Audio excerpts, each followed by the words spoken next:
सभी दर्शकों को नमो नारायण।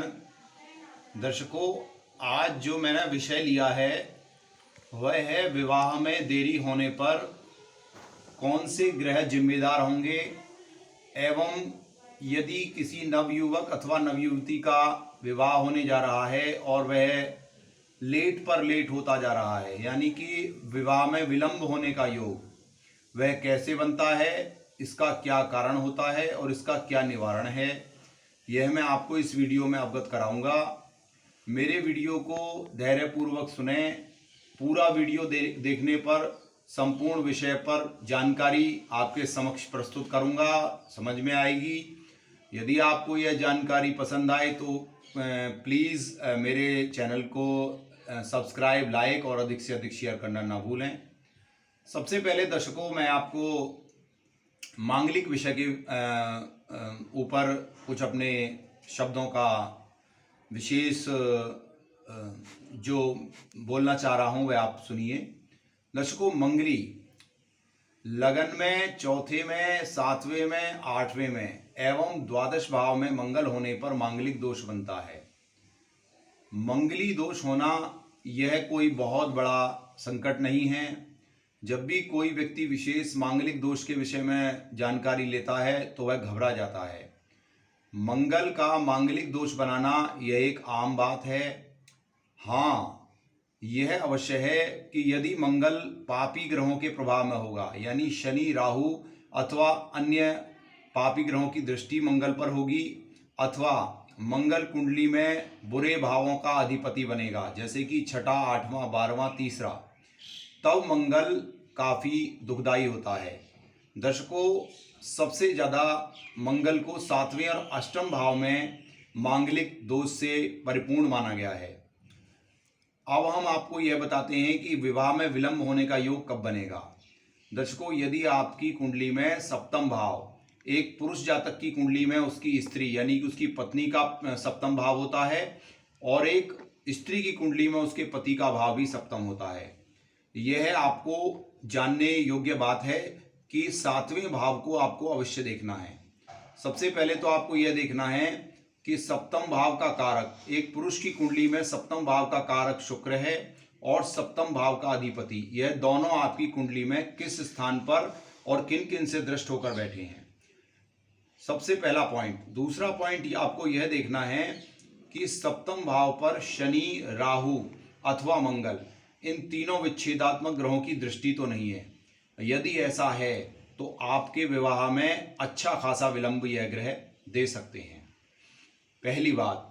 अब इसका निवारण, दर्शकों, यदि आपकी कुंडली में राहु सप्तम भाव को देख रहा है तो आप 7 जटा नारियल लेकर 7 शनिवार, पर्टिकुलर 1 to 1, यानी एक एक शनिवार को एक एक नारियल आपको अपने सर से एंटी क्लॉकवाइज उतारकर जल प्रवाह करना है।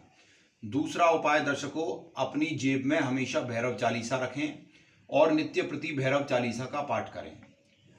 तीसरा उपाय दर्शकों, उड़द की दाल, काली उड़द पर राहु का पूरा प्रभुत्व होता है।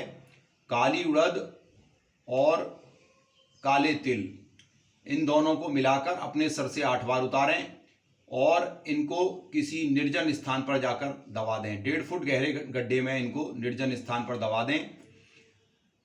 राहु के 7वें भाव पर दृष्टि होने के कारण विवाह में विलंब हो तो यह उपाय करें।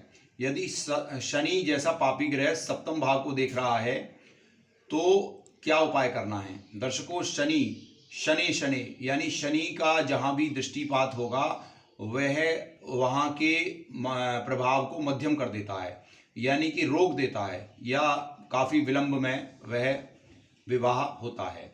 शनि यदि आपके विवाह स्थान को देख रहा हो तो क्या उपाय करें। दशरथ कृत शनि स्तोत्र, दर्शकों, दशरथ कृत शनि स्तोत्र का नित्य प्रति पाठ करने से विवाह में शीघ्रता आएगी और विवाह अति शीघ्र होगा।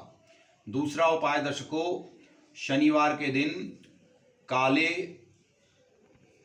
लोहे के कटोरे में अपनी छवि देखें और उस कटोरे को शनिवार के दिन जो भी पौड़ियाँ मांगने आते हैं उनको दान करें। तीसरा उपाय दर्शकों, किसी भी शनि मंदिर में जाकर पोंछा लगाएं या झाड़ू लगाएं। यह 43 दिन तक लगातार करें। या अगर 43 दिन तक मंदिर नहीं खुलता है तो 8 शनिवार, शनि का मूलांक 8 होता है, 8 शनिवार आप ऐसा कर सकते हैं। उसके पश्चात यदि पितृदोष, दर्शकों कई बार कुंडलियों में ऐसा देखा गया है कि सप्तम भाव में यदि पितृदोष भी होगा तब भी विवाह में विलंब हो जाएगा। पितृदोष कैसे बनेगा? या तो राहु शनि की युति होगी, या राहु सूर्य की युति, अथवा शनि सूर्य की युति होने से पितृदोष बनेगा। यदि आपकी कुंडली में ऐसा कोई योग है तो 5 गुरुवार आप गाय को गुड़ और चने का दान कर सकते हैं, अथवा 5 गुरुवार अपने सर से 250 ग्राम जौ उतार कर गाय को खिलाएं। ऐसा करने से पितृदोष से संबंधित विवाह में विलंब से आपको शीघ्र मुक्ति मिलेगी और शीघ्र विवाह का योग बनेगा। दर्शकों, मैंने आपको विवाह में विलंब होने के क्या योग होंगे, मांगलिक योग से विवाह में विलंब कैसे होगा, अथवा पापी ग्रह और पितृदोष से विवाह में विलंब कैसे होगा, इसके ऊपर मैंने आपको अपने विचार व्यक्त किए और साथ ही आपको मैंने अच्छे उपाय बताए।